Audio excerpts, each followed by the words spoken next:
Hello friends, good morning. Welcome back to my channel. তোমরা সবাই কেমন আছো? আশা করি সবাই খুব ভালো আছো। আমি আগের থেকে একটু ভালো আছি, তোমাদেরকে বললাম, কারণ আজকে একটু ভালো আছি বন্ধুরা আগের থেকে, তাই আমি আজকে ভিডিওটা দিচ্ছি। রাতে করতে পারিনি, তাই সকালে ভিডিওটা করছি। এই দেখো বসে আছি। প্রথমে তো বলি গা হাত পা কাঁপছে, এখনও ঠিক হয়নি কাঁপা, এ দেখো, কিন্তু বসতে পারছি। ব্যথা ছিল গা হাত পা, সেই ব্যথাটা একটু আগের থেকে কমেছে। আর রুনি সাহ দিদিভাই, সবার আগে আমি দিদিভাই তোমাকে অনেক অনেক অসংখ্য ধন্যবাদ দিচ্ছি। তুমি আমাকে এই যে খাওয়ার জন্যে, ওষুধ খাওয়ার জন্যে আর কিছু খাবার যাতে কিনতে পারি, তুমি যে টাকাটা পাঠাচ্ছ ওটা দিয়েই আমি ঘরে খাবার টাবার কিনে খাচ্ছি। আমি একটু ভালো হচ্ছে আস্তে আস্তে দিদিভাই, আমি সুস্থ হয়ে যাব।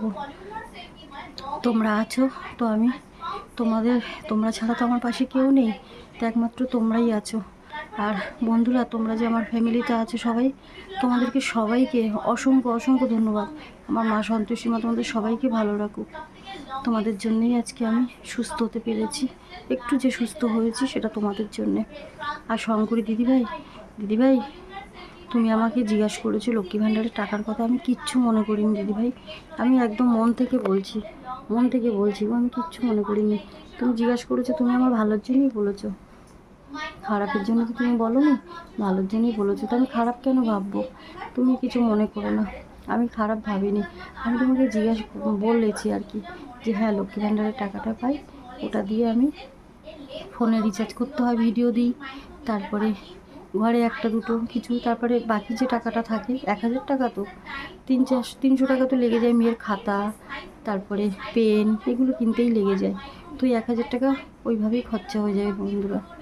আর শঙ্কর দিদিভাই, তুমি রাগ করো না দিদিভাই, তুমি আমাকে বলেছো, আমি রাগ করিনি, আমি তো কিচ্ছু মনে করিনি। তুমি তো আমাকে নিজের ভেবে বলেছো, আর আমি তোমাকে নিজের ভাবি, খুব ভালোবাসি তোমাদের আমি।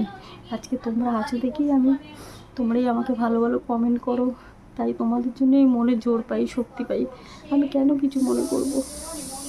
আরেকটা কথা বলবো তোমাদের, তাই আমি কথাটা হলো, তোমরা বলছো আমার মেয়েকে টিউশনি করতে, ঠিকই, কিন্তু কি বলো তো, আমার বাড়ির তো একটা ঝামেলা আছে। আমার বাড়িতে কেউ আসতে পারে না, কাউকে আসতেও দেয় না যে আমার মেয়ে টিউশনি করবে।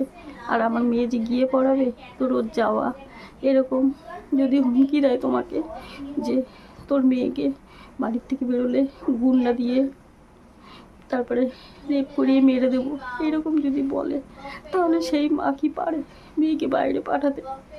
মেয়ে যদি যায়, আমি তো খুবই টেনশানে থাকবো। মেয়েকে আমি সাথে করে সবসময় নিয়ে যেতাম, এখন আমি অসুস্থ পড়ে আছি, তাই তো মেয়ে টিউশনি যদি করে, বাড়িতেও পড়াতে পারবে না, বাইরে গিয়ে যদি পড়ায় কী করে পড়াবে? আর তার থেকেও যেটা, আমি তো এখনও সুস্থ হতে পারিনি, আমি তো অসুস্থ।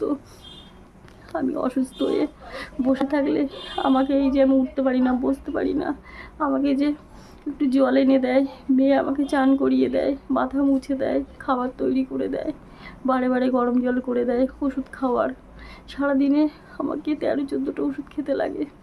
তো সেই ওষুধগুলো যে খাই, মেয়ে করে দেয়। তো একটা অসুস্থ মানুষকে দেখারও তো কাউকে চাই, তো মেয়েই তো আমাকে দেখে রাখে। মেয়ে যদি চলে যায়, আমাকে কে দেখবে? আমি কাকে ডাকবো? কেউ নেই দেখার। তো সেই জন্যে মেয়ে যে পড়াবে, তো তোমরা বলো, আমি তোমাদের কাছে জানতে চাইছি আমি কি করব? তোমরা যেটা বলবে আমি সেটাই করব।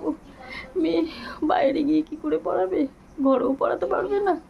আর আমি এই যে টেনশান, এই যে রুনি সাউ দিদিভাই যে টাকাটা পাঠায়, ওটা দিয়ে আমি কিছু ওষুধ কিনি, কিছু ঘরে খাবার কিনি, যখন যেটুকু থাকে ওটা দিয়েই আমি ঘরে একটু খাবার কিনি, তাই খাচ্ছি। তাই আমি আজকে একটু বসতে পেরেছি। এই দেখো উঠে আমি এই যে বসে আছি আজকে, এই দেখো তোমাদের দেখিয়ে দিলাম, এই যে আজকে একটু বসতে পেরেছি দিদিভাই। এইভাবে যদি আমি একটু সুস্থ হয়ে যেতে পারি, তাহলে আমার থেকে আর খুশি কে হবে বলো? তো দিদিভাই, তোমরা যেটুকু বন্ধুরা যেটুকু আমাকে পাঠাও, তো সেটা দিয়েই আমি ওষুধ কিনে খাচ্ছি, আর একটু ঘরে খাবার কিনছি। মেয়েটাকে তো কিছু খেতে দিতে হবে, বলো, দিচ্ছি। আর একজন বলেছে বিটের রস খেতে, আর একজন দেয় আমাকে রোজ দুধের টাকা দেয়, রোজ দুধ কিনে দেয়। ওই দুধটা রাত্রিবেলা করে রোজ দুধটা খাচ্ছি। খাওয়াতে আমার যে দুর্বলটা আগের থেকে অনেকটা কেটেছে। এই দেখো গা হাত পাটা কাঁপছে আগের মতন, কিন্তু আগের থেকে একটু কমেছে। আগে যেমন খুব সবসময় এরকম কাঁপতো, সেটা এখন একটু কমেছে গো। আর আমি যখনই একটু ভালো থাকি আমি সেটাই তোমাদেরকে বলি। আমি ভালো থাকলেও বলি, খারাপ থাকলেও বলি, কারণ তোমরা যে আমার নিজের, তোমরা ছাড়া তো কেউ নেই বন্ধুরা। আমি একটা কথাই বারবার বলবো, আমি এই টেনশানে, বাড়ির এরকম ঝামেলা, আমার বাড়ির পরিস্থিতি তোমরা জানো না, তাই বলছো। তোমরা যদি জানতে আমার এই জায়গায় তোমরা থাকলে তোমরা বলতে পারতে না বন্ধুরা। আমি বলতে পারতে না, ভুল না। তোমরা যেটা বলছো সেটা ভালোর জন্যই বলছো, যে আমার মেয়ে যদি টিউশনি করে একটু তো সাহায্য হবে, অন্তত কারেন্টের বিল, গ্যাস এটুকু তো আমি নিতে পারবো। কিন্তু কি বলো তো, মেয়েকে যে পাঠাবো সেটাও আমার টেনশান। আর বাড়ির থেকে মেয়ে যাবে, রাস্তাঘাটে কিছু হলে, কেন এরকম যদি হুমকি দেয়, তাহলে আমি কী করে মেয়েটাকে পাঠাই বলো। আর আমি এখানে আছি, এই নরকে আমি আছি, খালি একমাত্র একটাই আমার যাওয়ার জায়গা নেই। আজকে আমি এই তোমাদের সাপোর্ট, তোমাদের ভালোবাসা, তোমাদের একটু আর্থিক সাহায্যে আমি একটু সুস্থ হয়ে নিই। আমি এখান দিয়ে চলে যাব, একটা ছোট ঘর ভাড়া নিয়ে চলে যাব। কিন্তু আমাকে তো আগে সুস্থ হতে হবে। আমি যদি সুস্থ হয়ে কাজ না করতে পারি, কি করে ভাড়া দেবো বলো। তো সেই জন্যে আমি তো এখনো সুস্থ হতেই পারলাম না। ডাক্তার বলেছে সময় লাগবে। গলার বাইরের ফোলাটা দেখো অনেকটা কমেছে, এই যে এইগুলো ব্যথাগুলো কমেছে আগের থেকে, কিন্তু গলার ভিতরে যে ফোলাটা ছিল না, ওটা এখনো কমেনি, ওই জয়েন্টটা। এই জন্য আমি ভাত একদম খেতে পারি না, কোনো রান্নার সবজি ভাত তরকারি কিছু খেতে পারি না। শুধু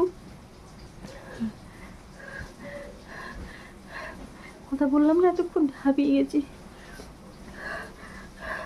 তো একটু ওই লিকুইড ডালিয়াটাই বেশি খাই। সকালে তো খেতে পারি না, সকালে ওষুধ খাই আর লিকার চা খাই, আর কিছু খাই না। একজন একটা হরলিক্স কিনে দিয়েছে, ওই হরলিক্সটা খাই। আর দুধ কিনে দেয় আমাকে রোজ, সেই দুধটা খাই। তো দুধটা খাওয়াতে আমি একটু আগের থেকে বুঝতে পারছি, আর গা হাত পা ব্যথাটা কমেছে। কারণ বন্ধুরা আমি তো খেতে পারি না। মেন তো খাবার যদি খেতে না পারে একটা মানুষ 6 মাস ধরে, তাহলে তার অবস্থা কী হবে বলো। তো যাই হোক বন্ধুরা, আমি তোমাদের কাছে একটা সাজেশন চাইছি। আমি কি করে মেয়েটাকে পড়াতে পাঠাবো কি পাঠাবো না, তোমরাই বলো, তোমরাই আমাকে বলো আমি এখন কি করব। আমি তো টেনশনে মরে যাচ্ছি। মেয়েটা গেলে আমার বাড়িতে তো আমাকে দেখার কেউ নেই। কেন আমাকে একটু জলও যদি দিতে হয়, মেয়েকে রাখতে হয়, আমি হাঁটাচলা করতে পারি না।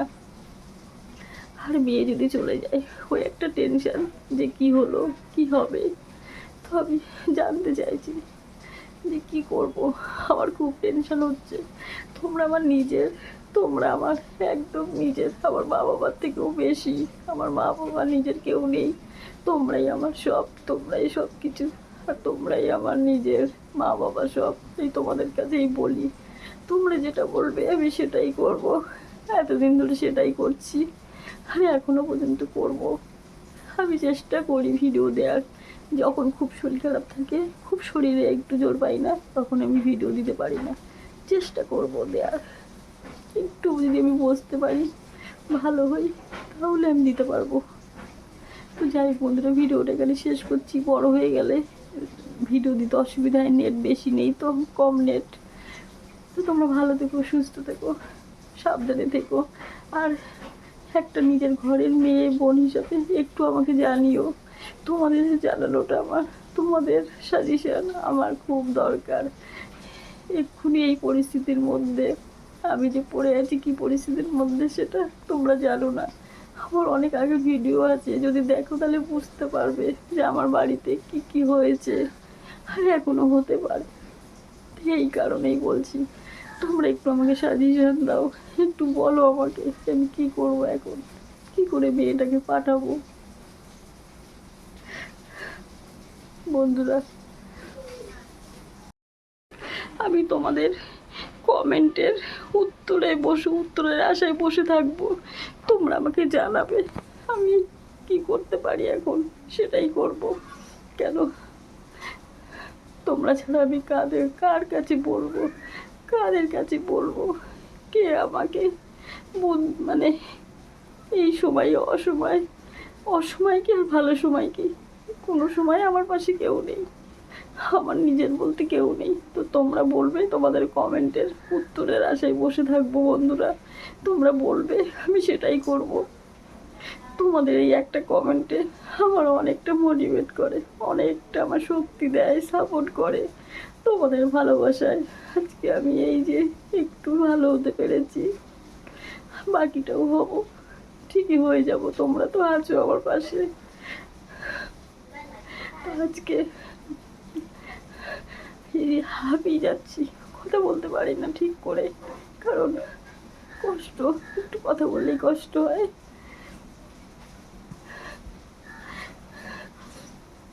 তোমরা বলো আমাকে, আমি আর বেশিক্ষণ কথা বলতে পারছি না, ভিডিওটা শেষ করছি।